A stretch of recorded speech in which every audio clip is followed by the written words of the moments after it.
रात का समय था और पूरा घर अजीब सी खामोशी में डूबा हुआ था। घड़ी में ठीक 2:47 हो रहे थे। तभी अचानक घर के अंदर से आवाज़ आने लगी।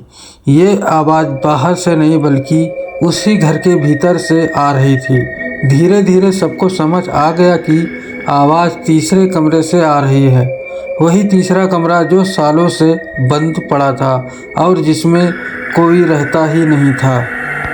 तीसरे कमरे का दरवाज़ा हमेशा बंद रहता था और उस पर ताला लगा हुआ था। किसी के पास उसकी चाबी नहीं थी, फिर भी हर रात उसी कमरे से आवाज़ आती थी। आज की रात आवाज़ कुछ ज़्यादा ही साफ थी, जैसे कोई अंदर से नाखूनों से दरवाज़ा खुदेड़ रहा हो। घर के लोग डरते डरते उस दरवाजे के पास पहुँचे, लेकिन किसी की हिम्मत नहीं हो रही थी कि ताले को हाथ भी लगाए।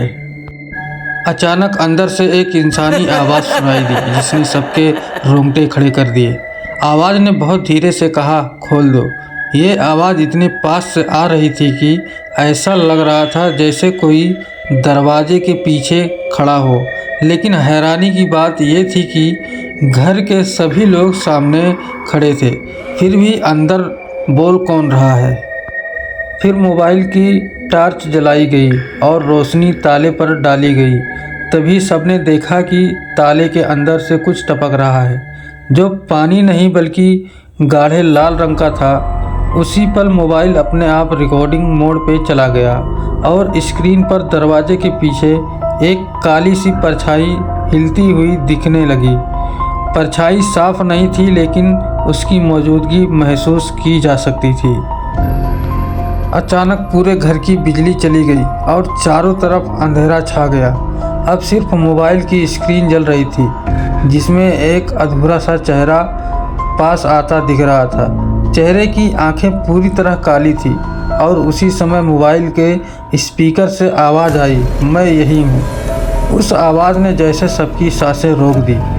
तभी जोर की आवाज़ के साथ ताला ज़मीन पर गिर गया और तीसरे कमरे का दरवाज़ा अपने आप खुलने लगा।